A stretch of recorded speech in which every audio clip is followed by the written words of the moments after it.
Okay, so what we're going to do today is finish up with the Beliefs to Self-Fulfilling Prophecy lecture and move on to the lecture on focus and how focus creates reality.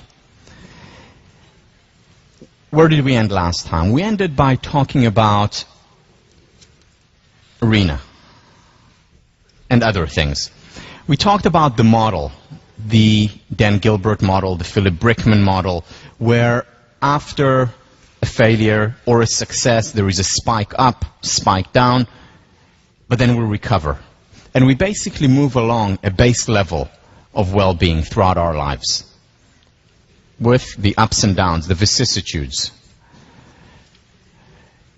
The question then became, or rather there was good news and bad news. The good news was we don't really need to worry that much and we can take more risks, we can put ourselves on the line more. Failure usually, not all failures, but usually is just a temporary decline in our well-being level, self-esteem level, and then very quickly we jump up again. So that's the good news. The bad news is, if we're just around the same base level, you know, why should we put any effort into our well-being? And the answer to that, and the whole course essentially is an answer to that, how can we raise that base level?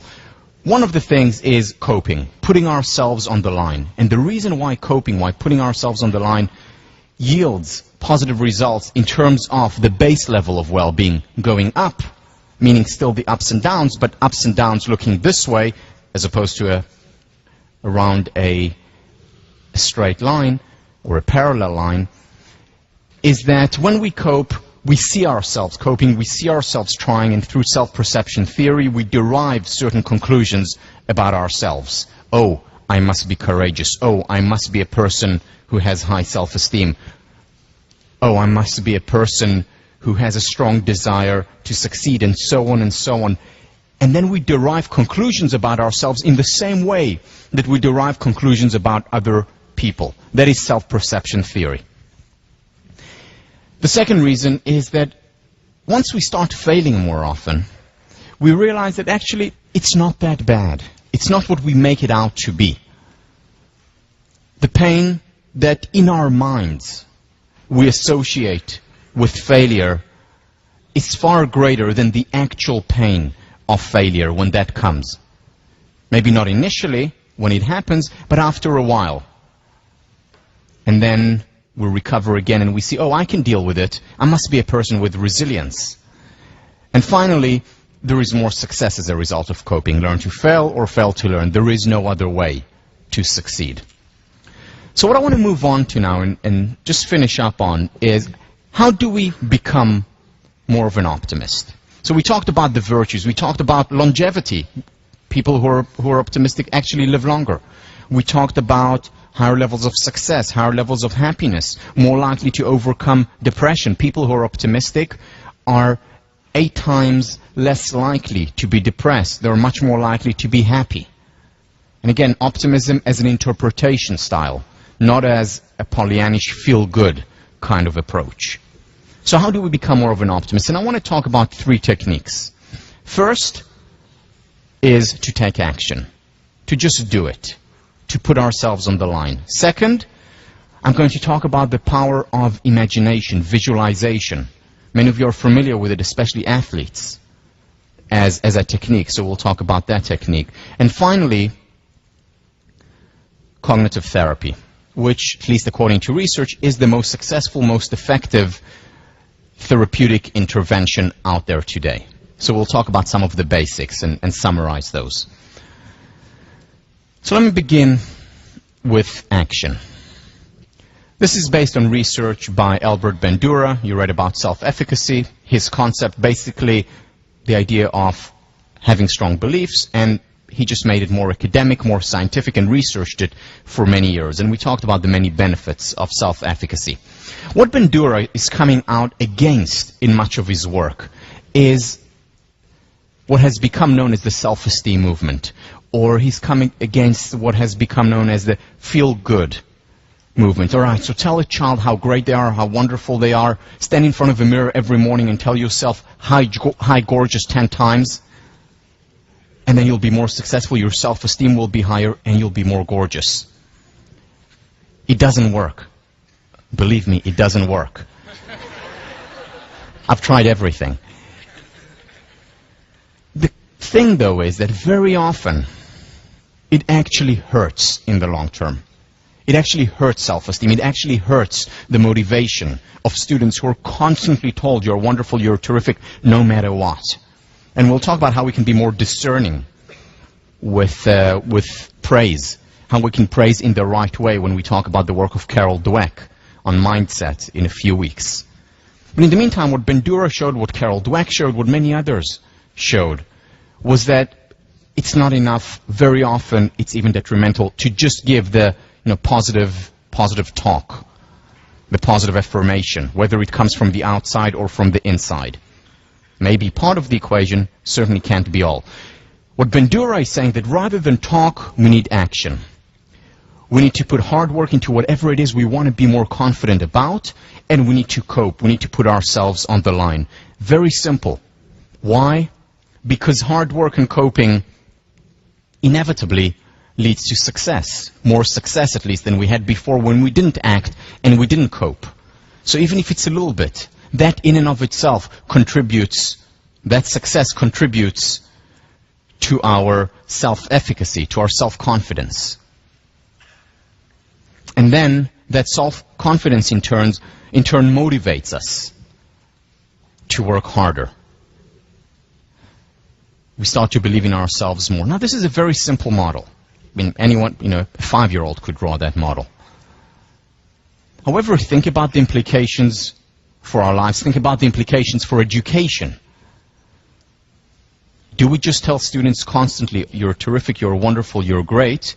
Or do we, like Marva Collins, make them actually work hard so that they succeed more, so that they see themselves, going back to self-perception theory, see themselves working hard, see themselves putting themselves on the line and coping and failing and getting up again? It works also in a similar way to our physical immune system. When we get sick, when we get ill, our body sends antibodies and we actually become immune to whatever it is that we had. So our body becomes immunized through failure. Same on the psychological level. Failure is underrated. One of the things that I wish for you, and I mean it genuinely, one of the things that I wish for you is that you fail more. I'm not saying it in jest, I really do. And coupled with that, I hope that when you fail, you will also learn to interpret it in a different way than most of us usually interpret failure.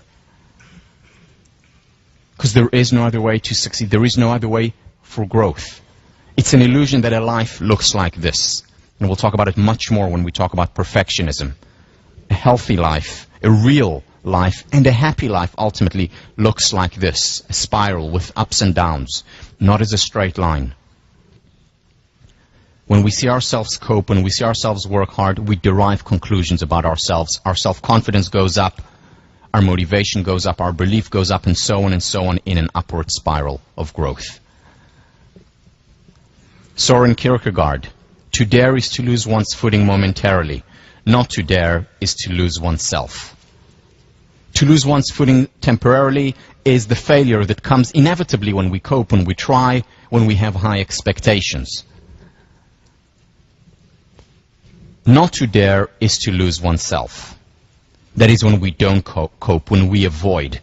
Because this model also works the other way around. When we constantly avoid challenges, when we constantly shun difficult experiences, when we don't give ourselves the permission to fail, a downward spiral is created.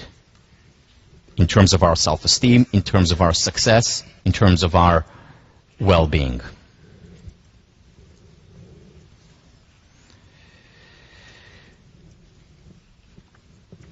Second technique, imagining success. Now, there's one thing I want to share with you. I'm a little bit nervous about sharing it, but I'll do it anyway. Since we've opened up, I think especially last time was a real milestone in our relationship. So I'm going to tell you something, but please don't tell anyone. especially don't tell any of my clients or potential clients in the future, I get really nervous before lectures. I get very nervous. In fact, for me, whenever I stand in front of a large audience, there are butterflies in my stomach. And it's very difficult for me. When I talk about large audience, it's anything above 5. So this is a real challenge, and it's a real challenge when I talk to clients. And this has been a challenge since the day I decided that I wanted to be a teacher. And I decided that I wanted to be a teacher when I heard of Marva Collins. And I said, this is my calling. And here is what happened then. I said, how can I be a successful teacher, an effective teacher, if I get so nervous when I stand in front of an audience? And remember the 3 components of success, the secret of success? It was optimism, belief in oneself. It was passion, loving what you do. And it was hard work. So I had 2 of the 3 components. I worked extremely hard. In fact, my motto has become one that I got from Professor Richard Hackman, who was my thesis advisor as an undergrad here. And what he said, he's a phenomenal teacher, and what he says when he goes into a classroom is the following: prepare, prepare, prepare, and then be spontaneous. So I followed his advice. I read over my notes, I have all the notes written down, and then I can let go. So I prepare a lot. I have the hard work, not a problem. I have the passion. I love learning. It's the most important thing professionally in my life. But I lacked the 3rd thing. I lacked optimism and I lacked confidence. And then I asked myself, so how can I raise this 3rd component? Because it is an important component of well-being. Remember when the research on athletes, 56% of the variance is of success is accounted for by the sense of optimism or belief in yourself. Remember the John Cotter study, 20 years longitudinal, looking at Harvard Business School graduates. One of the 2 components that differentiated the most successful from the rest, one of them was belief in themselves, confidence. It's an important component of success, and I lacked that. So what did I do? I went back and thought about what happened when I played squash, or what my coaches used to teach me, and that was visualization. And I started reading up on it, looking at the literature, and there's a lot of research on it. It actually started off centuries ago in religious practices. Was brought to athletics through Eastern European athletes who would imagine themselves, say, running around the track and then standing on the podium receiving the gold medal. And more psychologists started to implement it. Salespeople use it very effectively, seeing themselves actually striking the deal, going through with it, doing it, succeeding. And that made it much more likely to come true. The question is why? What's the mechanism behind visualization? Why is it so important? Why is it so good? Why is it so effective? Why is it being used so widely and successfully? And the answer goes back to the structure of our brains. This is research done by the head of the psychology department, Professor Stephen Coslin. What he shows was that when we see something, so let's say I'm looking at my hand right now, there are certain neurons in my brain that are firing, that actually take on the shape of this hand, my visual cortex, the back. Now, if I close my eyes and imagine that I'm looking at this hand, even if it's not there, if I imagine that I look at this hand, the exact same neurons are firing. In other words, my brain does not know the difference between the real thing and the imaginary thing. Which explains why dreams can be so vivid. In the middle of the night, pitch dark, and you're dreaming about middle of the day, walking around the yard. Our imagination, at least for the brain, is no different than the real thing. Now, when I imagine success, what happens in a sense is that I'm creating a simulator for my mind. And I'm, in a sense, fooling my mind into thinking that this is the real thing. My mind doesn't know the difference between the two. Subconscious mind doesn't know the difference between the real thing and the imaginary thing. Now, if I imagine success over and over again in my mind, remember, what the mind does not like is inconsistency. In other words, if I create success in my imagination and I persist with it, not just visualize it once or twice, but over and over again, the mind doesn't like inconsistencies, and therefore it will bring up the external reality to match this internal schema.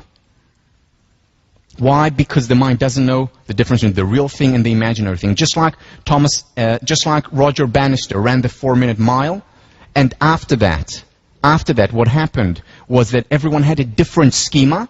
Oh, 4-minute mile is possible, and 37 runners run it. Over 300 runners run it the following year.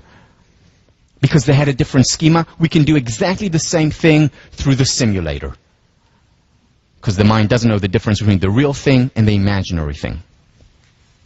Doesn't work all the time, doesn't work 100% of the time, but it works a great deal. What I do every time when I give a lecture is visualize. I imagine myself standing in front of the audience, calm, excited, passionate, and then when I go into the real thing, now I don't know if this is the real thing or I'm imagining, but I'm assuming it's the real thing. When I go into the real thing, I do feel that. I still get nervous, I still get anxious, but it's a healthy excitement.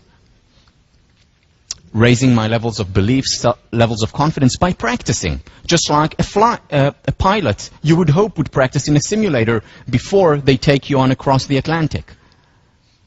The mind as a simulator. This is why it works. The key here, this is a mistake that many people make, whether it's in athletics or whether it's in a lot of the self-help books that talk about visualizations. The key is to focus not just on the destination. Shelley Taylor, UCLA, did this research where she divided students into two random groups. One student imagined themselves getting an A on the exam and imagined it over and over again.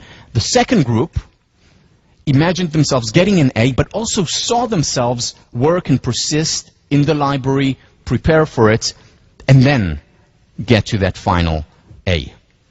The second group that imagined both the journey and the destination was much more successful, much better result in the exam. So visualize the journey as well as the destination. This is your response paper for this week. To visualize both your destination of getting there, your journey of getting there, as well as the destination itself.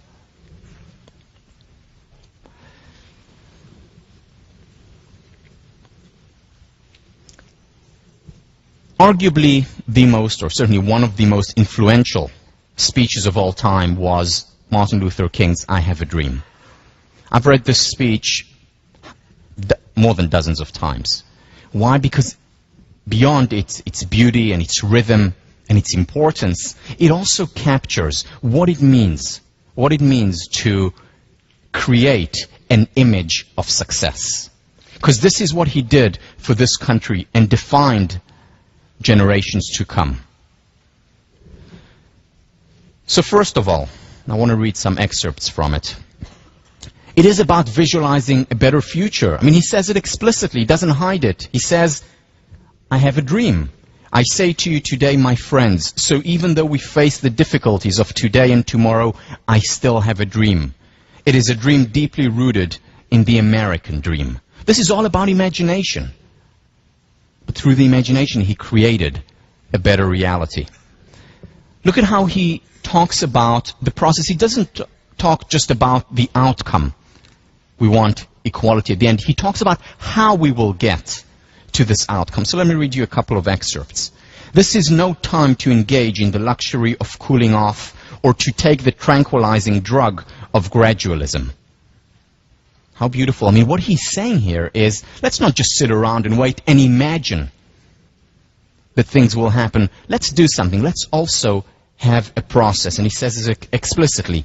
In the process of gaining our rightful place, we must not be guilty of wrongful deeds. So here he's talking about advice, of suggestions, advice, what we should and shouldn't do along the way. We must forever conduct our struggle on the high plane of dignity and discipline. We must not allow our creative protest to degenerate into physical violence. He's describing a process. Again and again, we must rise to the majestic heights of meeting physical force with soul force. Another thing that we need to do when we imagine success is to make it as real as possible by involving as many senses as we can.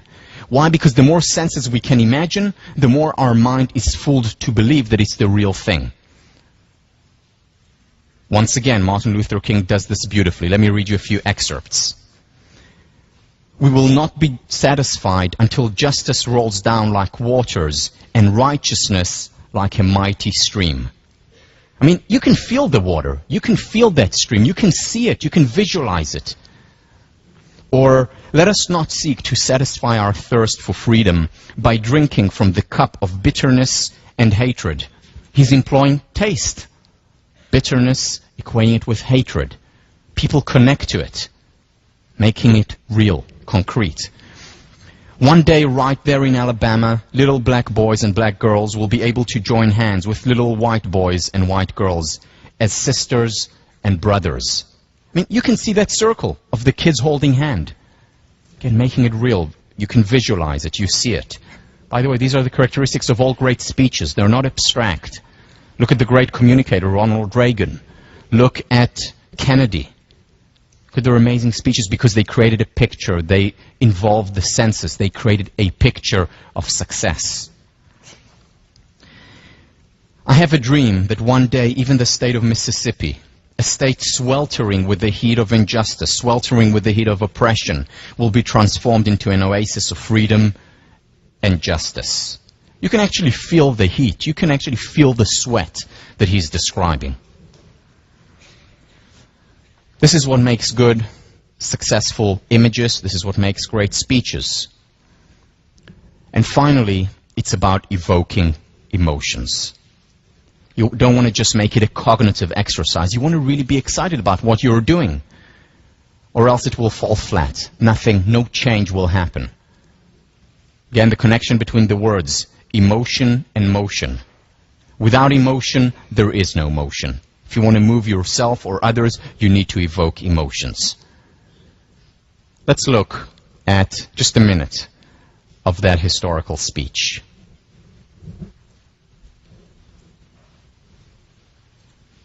From every mountainside, let freedom ring, and if America is to be a great nation, this must become true.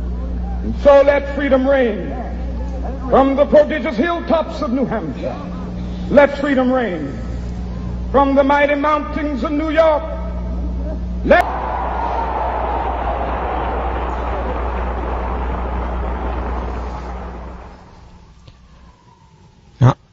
I've seen this, as I said, dozens of times. Every time, excitement. Imagine if he said at the end, free at last, God Almighty, free at last.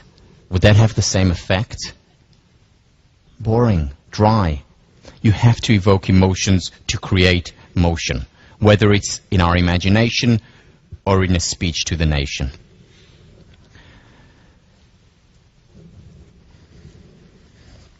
Another technique that I'd like to talk about, the third technique. So the first one was work. Put yourself on the line, cope, invest. The second, use your imagination. Use the simulator that you have right here. One of the most, if not the most powerful simulator we know of. The third is cognitive therapy. Cognitive therapy has been used very successfully over the last over 40 years. Marty Seligman was one of the founders of the cognitive therapy approach. He studied with Beck, who was the official founder of this technique and this approach. And what cognitive therapy is about is the following. Its basic premise is that thoughts drive emotion. So, for example, there is an external event. I perceive that event, and what I do then, after I perceive that event, there is evaluation of that event. In other words, a thought about that event. And then, as a result of that thought, that evokes an emotion. So, for example, an event a lion is running toward me. My evaluation, oh my God, he's going to eat me. The emotion, fear, and that of course leads to motion. Run away or stand up bravely and fight the lion. Or another one, I see an event, a gorgeous woman walking down the street. My evaluation, oh, it's my gorgeous wife. And the emotion, love.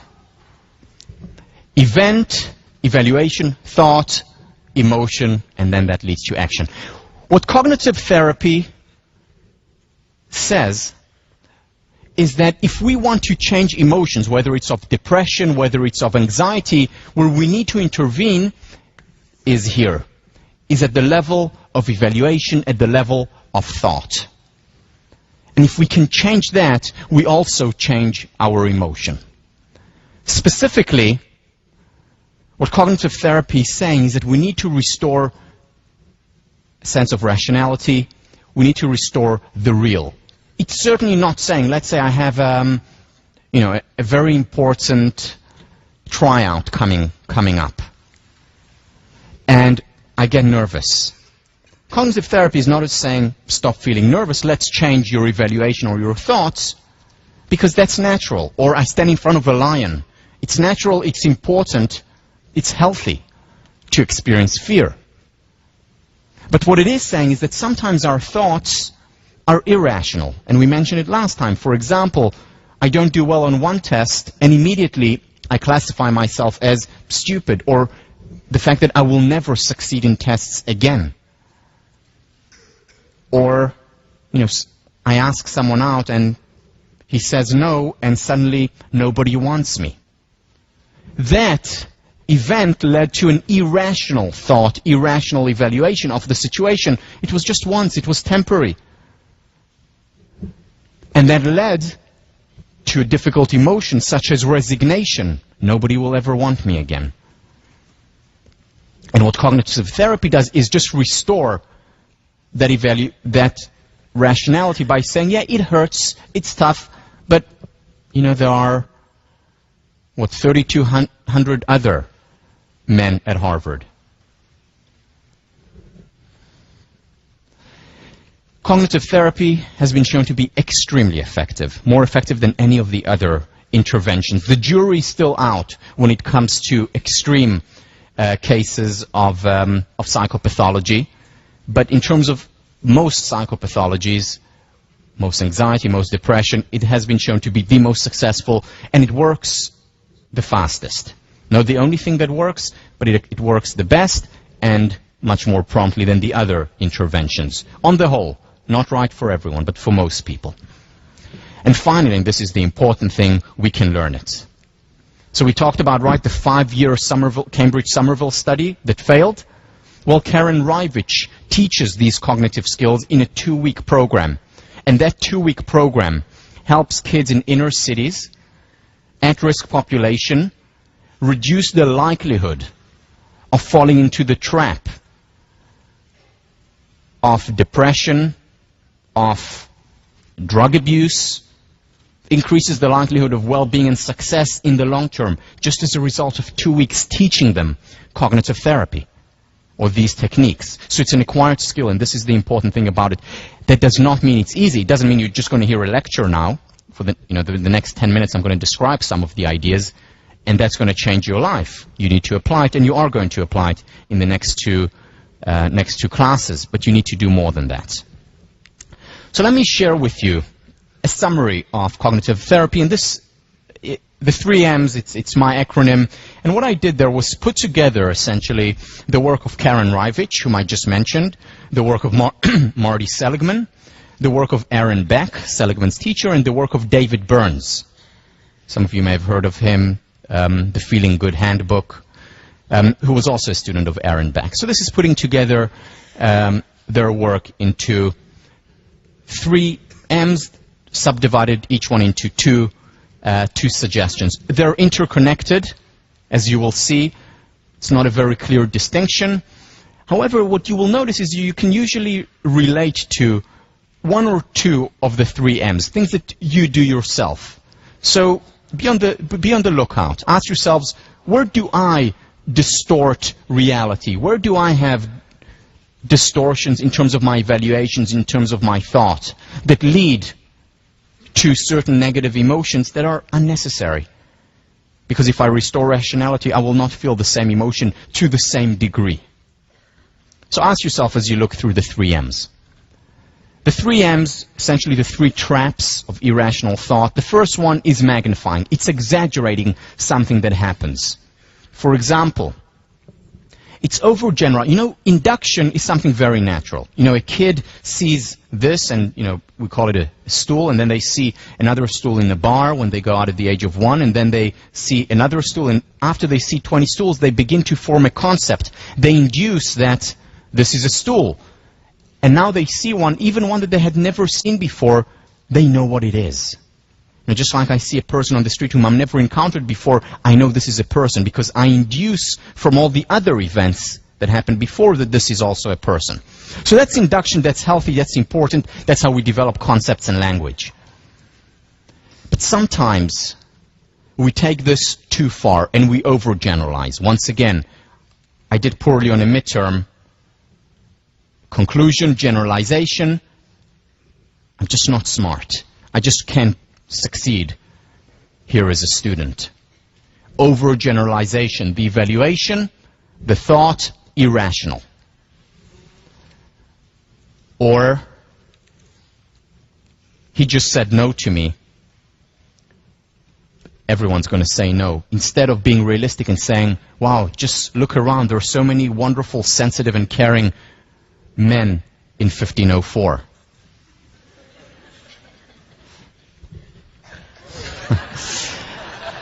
So, another thing, and this is something we'll talk about a lot, the all or nothing approach. The all or nothing, we'll talk about it when we talk about perfectionism.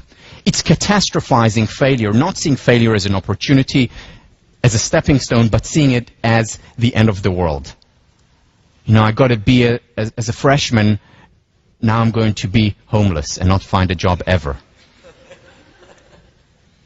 All or nothing, either straight A's or complete failure. And we'll talk about that a lot, because that is one of the key elements that prevents us from trying, from coping, from putting ourselves on the line.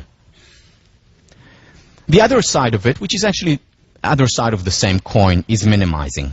This is something that I do very often. This is my trap that I still have to be aware of and I still think about today, even though I became aware of it years ago. Only now I catch myself doing it much more promptly.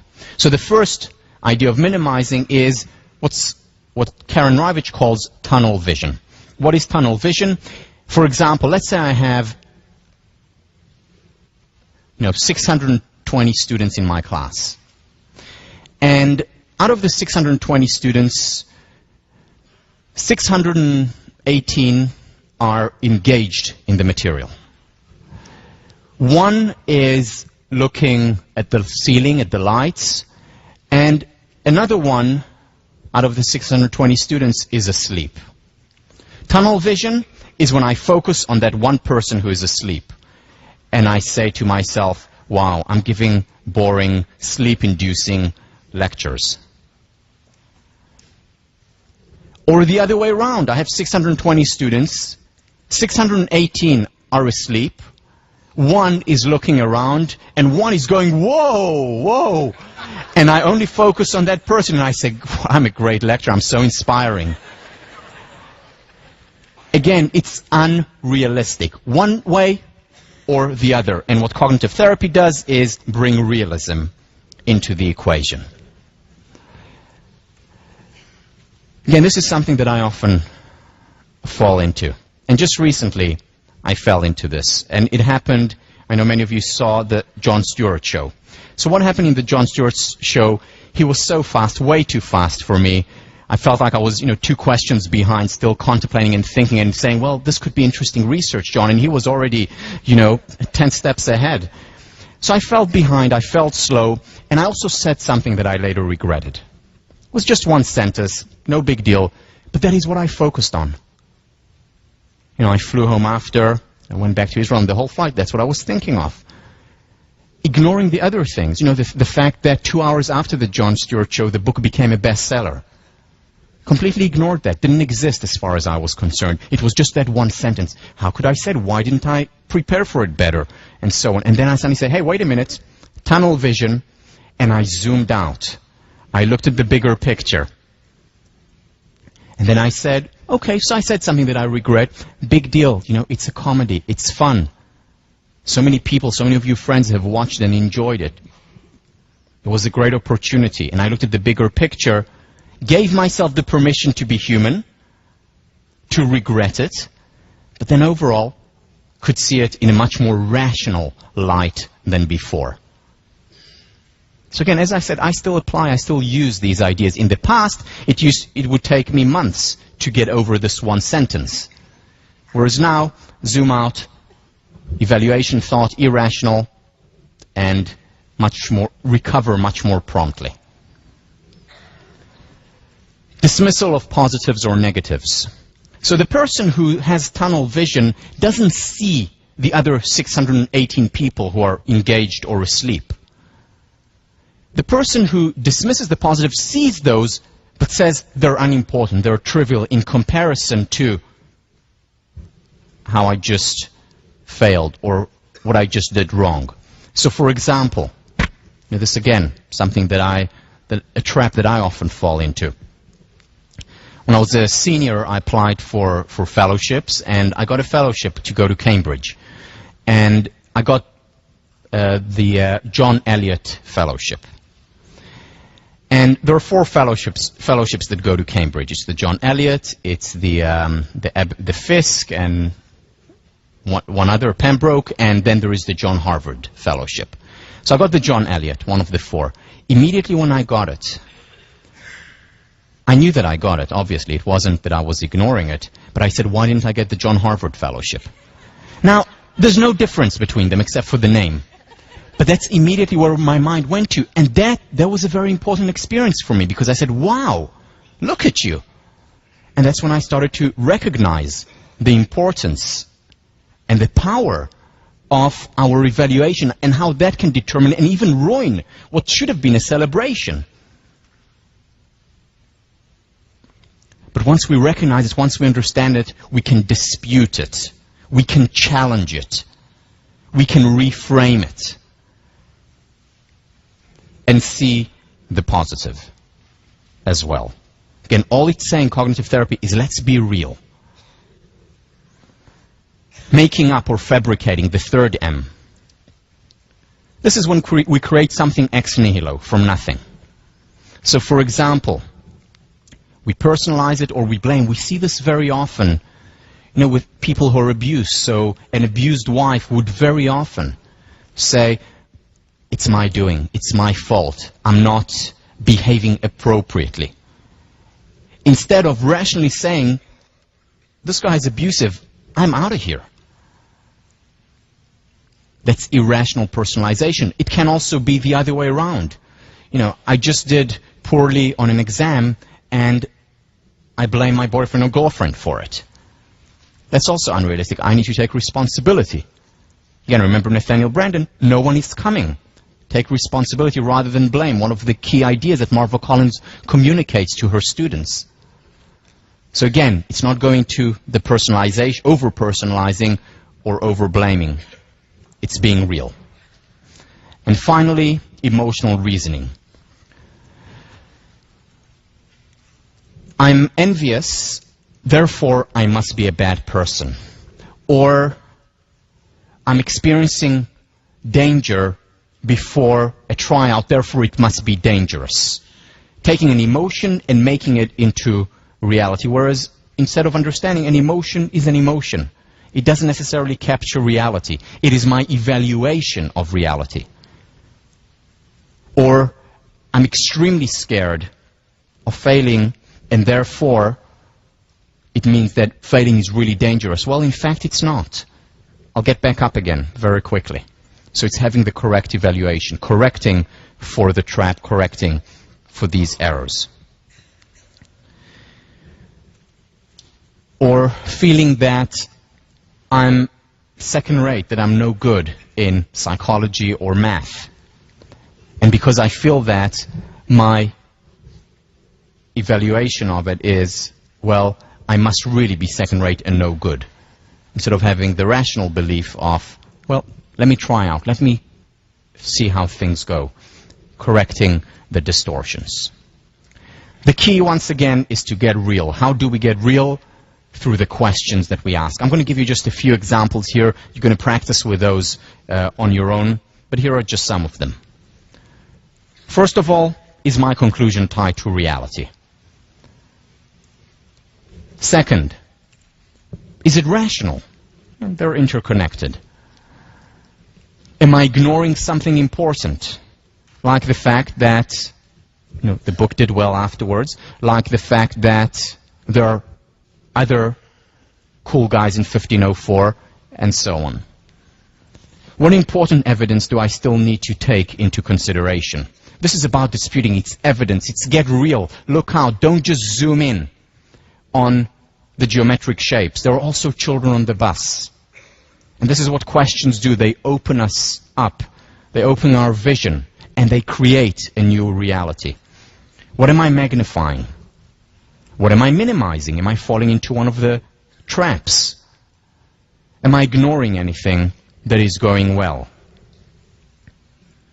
Am I ignoring anything that is not going well? It's not about Pollyanna feel-good at all costs. It's about being tied to reality. And finally, let me zoom out. What is the big picture?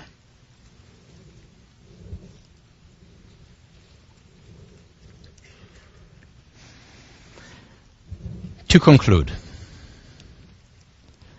Ed Dinner and Marty Seligman did very important research on extremely happy people. This is tip of the stem research, looking at the 10% of the happiest people out there, people that we can learn from. And what they found was very interesting. First of all, these people did not experience painful emotions any less times than the rest of the people, say the bottom 10% or the mid 10%. They experienced painful emotions. The difference between them and the rest was that they recovered more promptly as a result of different interpretations. So when they felt down, they were optimists. Instead of saying, okay, so I'm going to feel down for the rest of the month, they said, okay, so I'm feeling down. Big deal.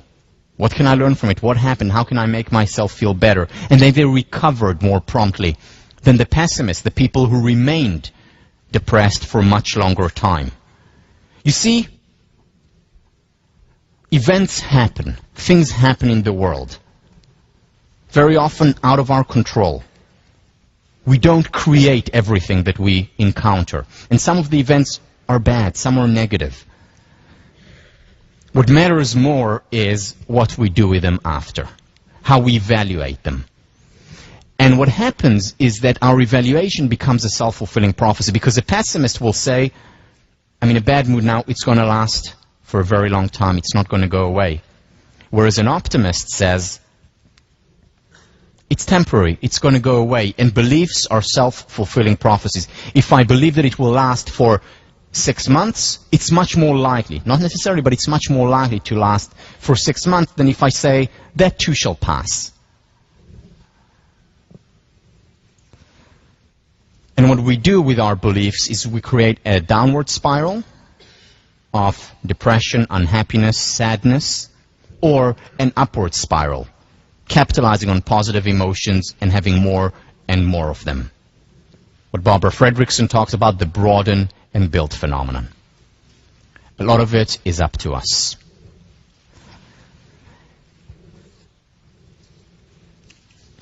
There are no shortcuts. There are no easy steps to well-being, to success, to high levels of belief in ourselves. It takes work, it takes effort, whether it's work visualizing, whether it's hard work and coping, or whether it's work learning to dispute irrational thoughts. And it's not enough to just understand it once and then we're all set, we're inoculated for the rest of our lives. If we wanted to continue working, we have to continue working at it.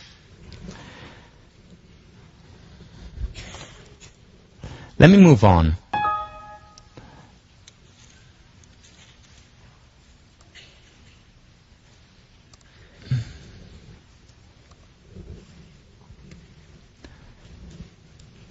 And talk about the question of focus.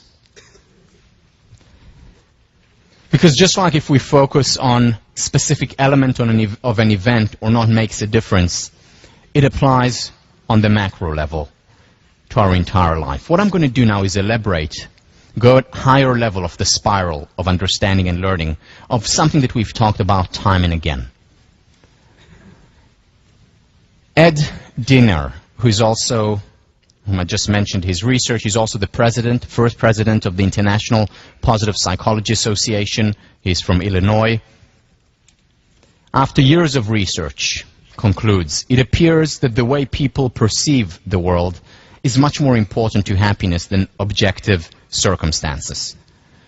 Now, if you think about it, that makes a lot of sense. We know a lot of people who seemingly have everything, whether it's wealth, whether it's wonderful friends and family, all their dreams have come true, and they're still miserable, where there are people who have very little, who have experienced hardship after hardship, and who never cease to celebrate life.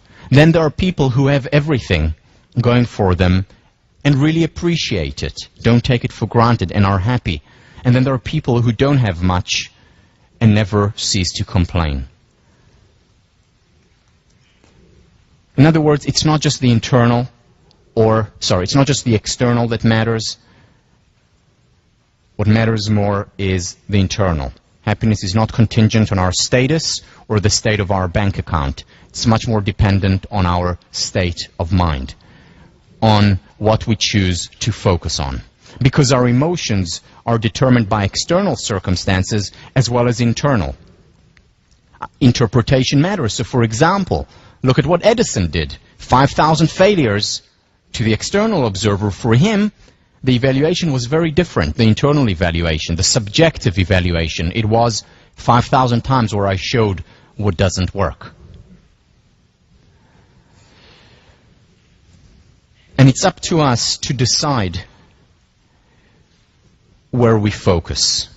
Do we celebrate successes or take it for granted? Do we perceive failures and hardships as a disaster or as an opportunity for growth? Emerson, to different minds, the same world is a hell and a heaven. And Shakespeare, nothing is good or bad, but thinking makes it so. Now, I don't 100% agree with Shakespeare, but he is, to a great extent, right. A person in Darfur is living in hell. And it's very difficult to reframe and to derive and to look at the positive in that situation. Same for a person living in a concentration camp. So there are external circumstances that matter. A homeless person, you know, if you give them enough money for a home, for food, for basic education, of course will become happier because of a change in external circumstances. However, beyond the basic needs, beyond the basic freedoms, it is mostly about how we perceive reality, and we're able to make it into a heaven or hell. Let's do an exercise that will capture this idea of focus creating reality. So I have a question for you. How many geometric shapes do you... Unfortunately, it's a great exercise, but it only works once.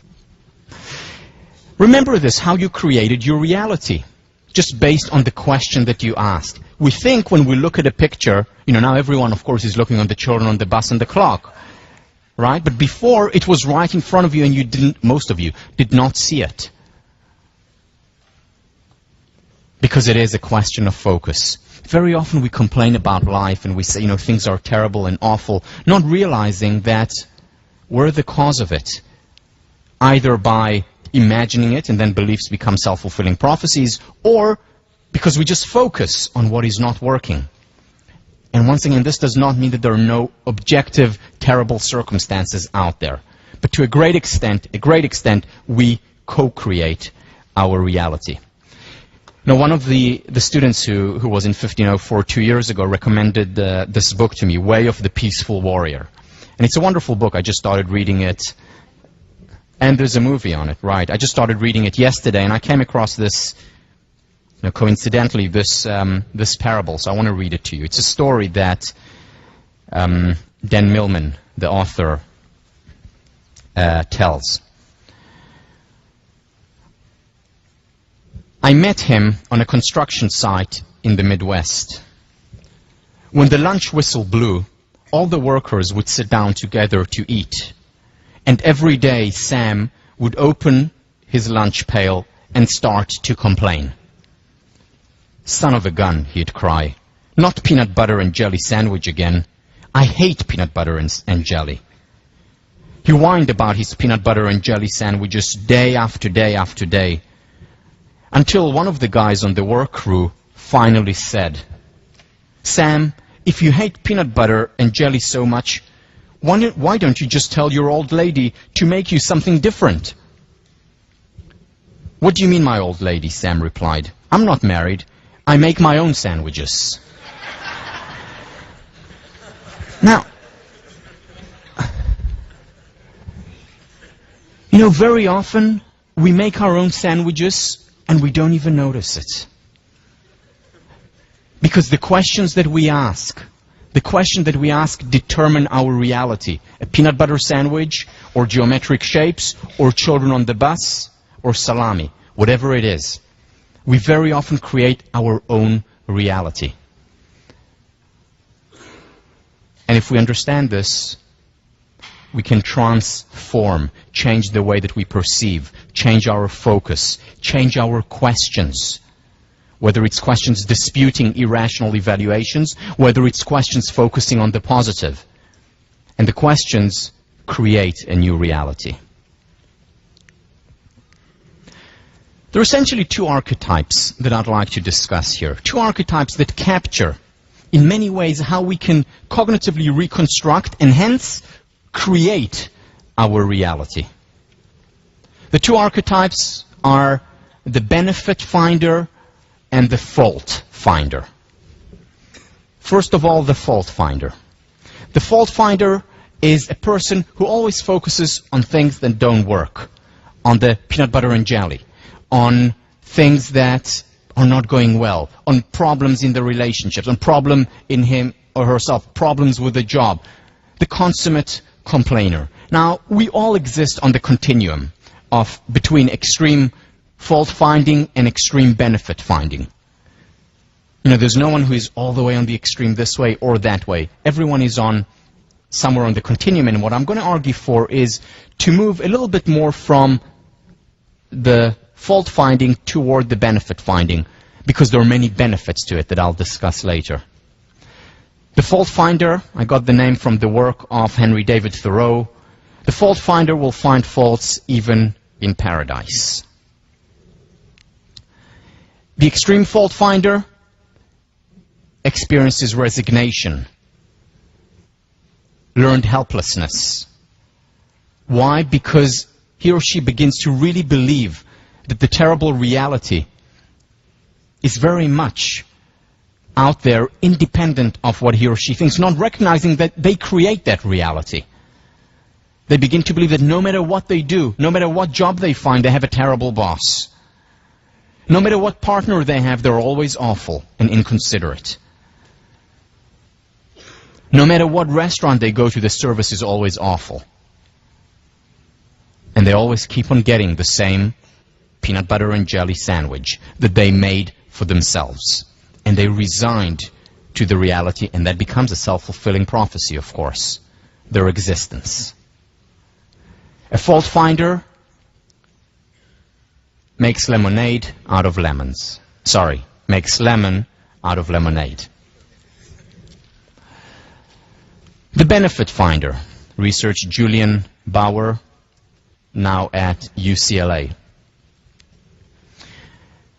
The benefit finder is the opposite, focuses on what works. The benefit finder looks on the bright side of life, finds the silver lining in a dark cloud, makes lemonade out of lemons, and doesn't fault an instructor for using too many cliches.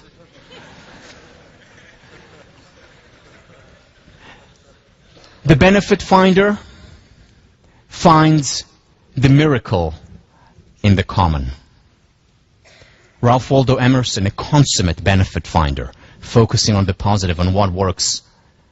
Now, the problem here may be that the benefit finder may be detached. This is one of the criticisms of people who always see the bright side of life.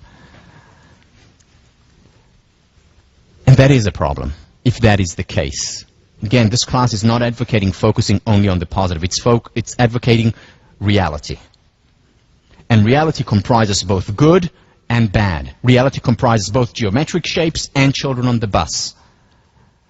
And the key is to focus on both. So the detached benefit finder is certainly not an archetype that I would advocate, nor would it lead to mental health in the long run. There's a need, in the words of Nathaniel Branden, to respect reality.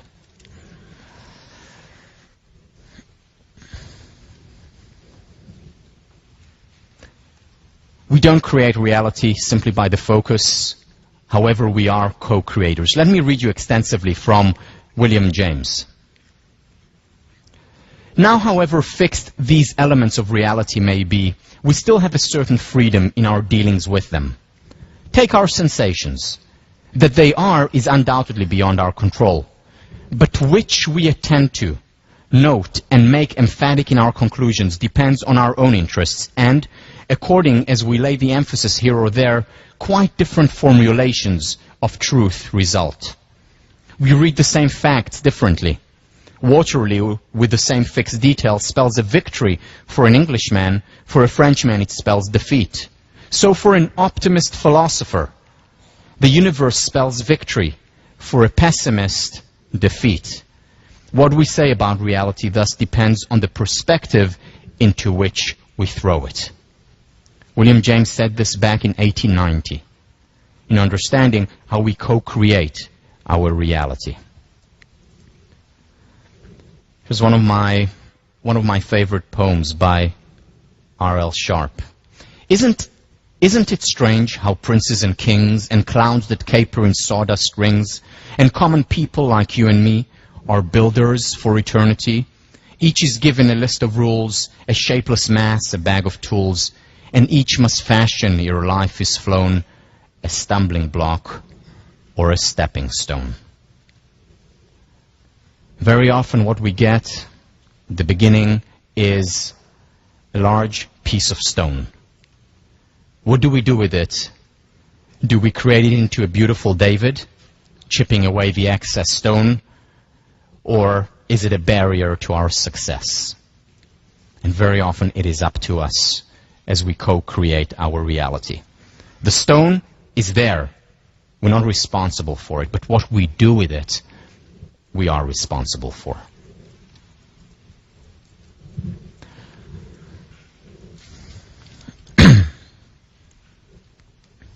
Cognitive reconstruction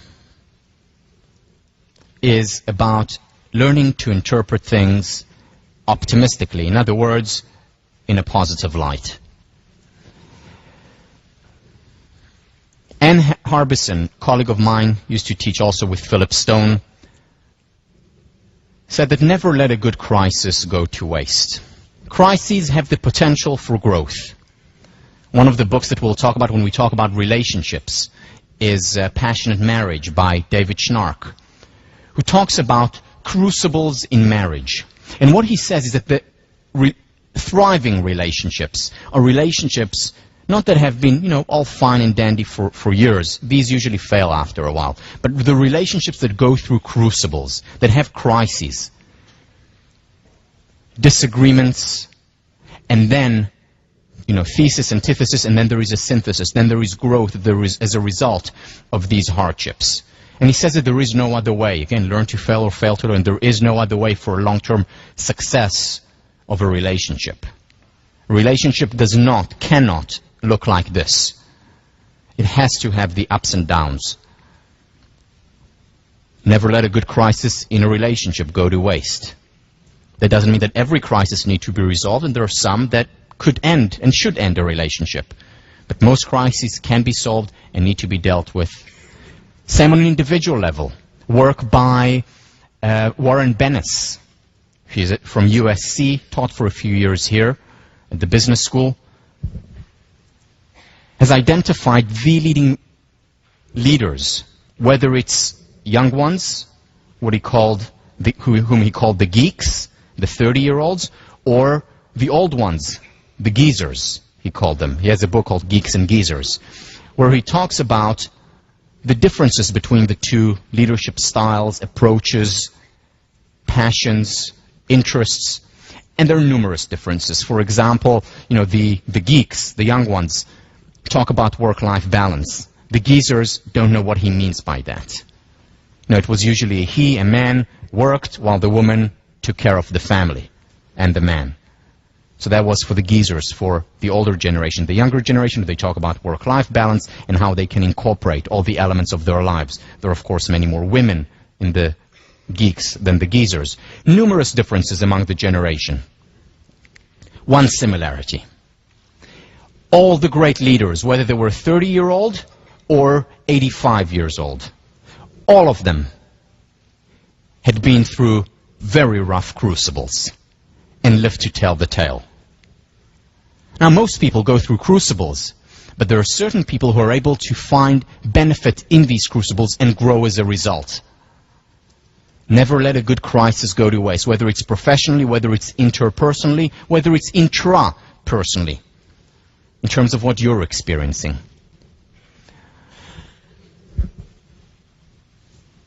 About 4 years ago or 5 years ago, when I was still a resident tutor in Leverett House, we had one of these pre-business events where we talked about the upcoming year and the recruiting and so on.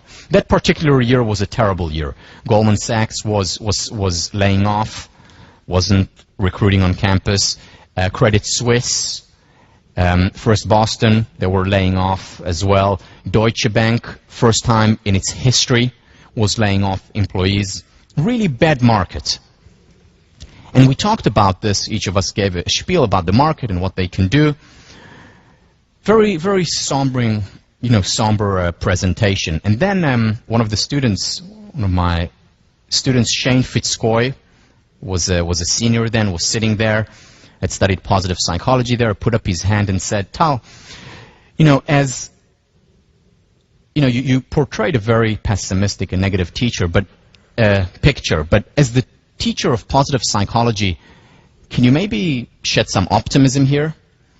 And, a few chuckles in the audience and then silence. And everyone is looking at me and I don't know what to say. And my immediate reaction was to say, well, Shane, things happen for the best. Exactly. And then, just before it came out of my mouth, I thought to myself, actually, I don't believe that. I don't believe that things happen for the best. But while I don't believe that things happen for the best, I do believe that some people are able to make the best of things that happen. And there's a very big difference here. Because when I say, I'm not happy about what just happened here, I don't like it, I much rather have the market be a good market, where people are hiring, where they'll come to me on a silver platter and offer me a job. Of course, I would much rather have that. So things don't happen for the best necessarily. But there are some people who accept the situation and then are able to make the best of it. The same with any crisis. Do you think the leaders, whether the 80 and 90-year-olds, invited those crucibles into their lives, wanted these crucibles to happen? Do you think partners go into a relationship and say, let's look for that crucible, let's really fight so that we can have a healthy relationship? Of course not. But when it happens, that's when they make the best of it. Stuff happens. And we can either let it pollute or make fertilizer out of it. I want to show you an example once again, of a leader who is a consummate benefit finder.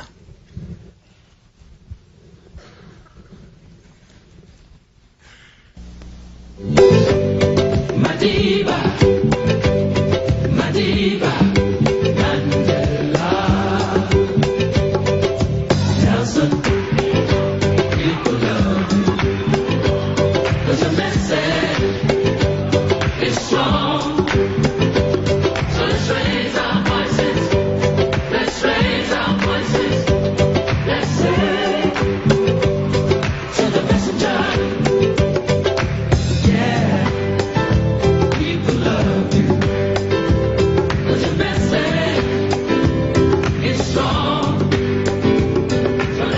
Wow. We are honored to be talking with Nelson Mandela, the former president of South Africa, whose unshakable courage, his faith and integrity have inspired millions to see what is possible in their own lives. I've had the pleasure, the honor of meeting Mr. Mandela on a couple of occasions before, and I will tell you, to be in his presence is really, to be in your presence is like being in the presence of royalty and grace at the same time. I would think, I wonder, how does a man spend 27 years in prison, put there by an oppressor, and come out of that experience with not a heart of stone, not a cold heart, but a heart that is willing to forgive and embrace? I remember talking to you one night over dinner, and you had said to me that our hatred for the oppressor was so intense we did not see the value of talking to him. So at what point did you see the value of letting go of the hatred and begin the process of talking? Well, let me say first that it's a great tragedy to spend the best of your lives in prison. But although it looks ironical, there are advantages in that. If I had not been to prison, I would not have been able to achieve the most difficult task in life, and that is changing yourself. I would not have had that opportunity. I had that opportunity because in prison you have what we don't have in our work outside prison. The opportunity to sit down and think, which is an important part. Did you need 27 years of it, though? Really?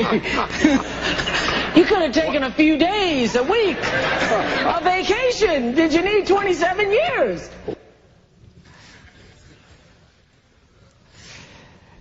Now, did it happen for the best that he spent 27 years of his life? Certainly when he experienced it, it was painful, it was awful, but he was able to transform this. And to, even in that situation, to see the positive. And when we transformed it, those who know the history of what happened to him, when he started to look at the positive even there, at the opportunities in prison, when he changed his mindset, in other words, not the external circumstances actually began to change.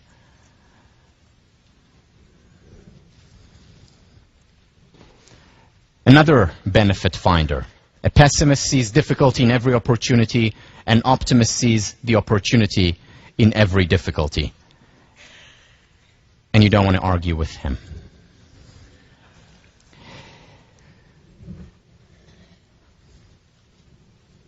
I want to end by telling you a story, personal story, about my experiences throughout the year. Some biographical detail, some things that I think most of you do not know.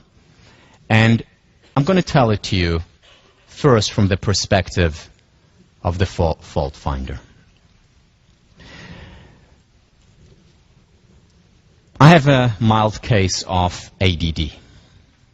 It makes things very difficult for me. It's difficult for me to focus, my mind wanders often, and I really struggle with it constantly. When I was in high school, I really wanted to get into a lucrative program in mathematics. Didn't pass the entry exam. Was very disappointed. Didn't make it. Becoming a professional squash player was a dream for me since the age of 11. That's the thing that I thought about constantly. That was the most important thing for me at the time. I wanted to be a professional player. At the age of 20, I was about to complete my military service in Israel and got injured on the squash court and pulled a muscle in my back. The doctor gave me an option of being operated on, which was a big risk, or giving up my professional career. I chose to give up my professional career, a dream that I had from a very young age. It was a real blow.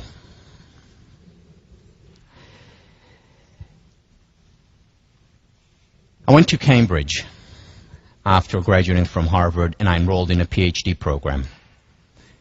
I was the only student in my PhD program to fail. I was thrown out of the program. It was humiliating. It seemed like a waste of a year because I didn't even get a master's degree. It was a real tough experience. At Harvard, as a graduate student, I took, with all the other students, my qualifying general exams. Out of all the graduate students who took that exam, I was the only one who failed it. Once again, a real humiliating experience. Walking around William James, and everyone knows the results, was tough. Not only that, I was given the provisional option of staying in the program. And they said to me, not only do you need to pass next year's exam when you take it with the next class, you have to pass it with flying colors or you're out. So while the rest of the students were working on their dissertations, writing, almost graduating, I had to go back to the basics and go over the whole material again.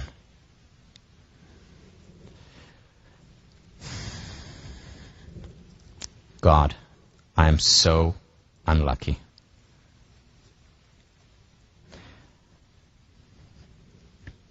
I want to share with you some biographical facts about my life. You know, I have a mild case of ADD, which is great. You know why? Because it actually forces me to only study things that I love, things that I care about, because anything else, my concentration just goes away. So it's like I have an internal mechanism that forces me to focus on the ultimate currency, on things that make me happy.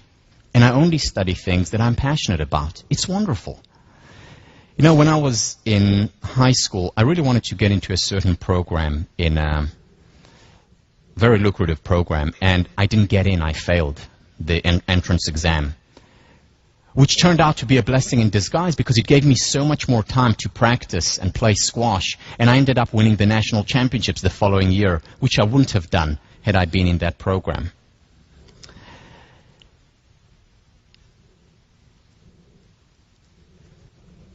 When I was at the University of Cambridge, I was in a PhD program, and I was the only one in my class, and as far as I know, the only one in years to be thrown out of the program.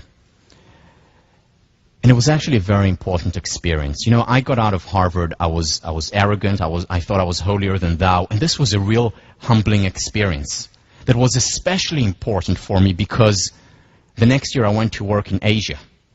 And there, the worst thing that I could do was to be arrogant. So this humbling experience actually helped me a great deal in my future career, as well as helped me put things in perspective. When I came to Harvard, I was the only one in my program to fail the general qualifying exams. It was a hard blow, it was difficult, but it turned out to be a very good experience. You know why? Because I had to study the exact same material and these huge books and articles all over again and know them not just at the basic level. I had to know them extremely well because there was the condition that the professors gave for me staying in the program. And it was so good because I learned the material so well that I know social psychology today probably better than anyone I know. And that helps me a great deal. It helped me a great deal in putting together this course, 1504. And there is no place I would rather be than here. God, I am so lucky. Same. Okay.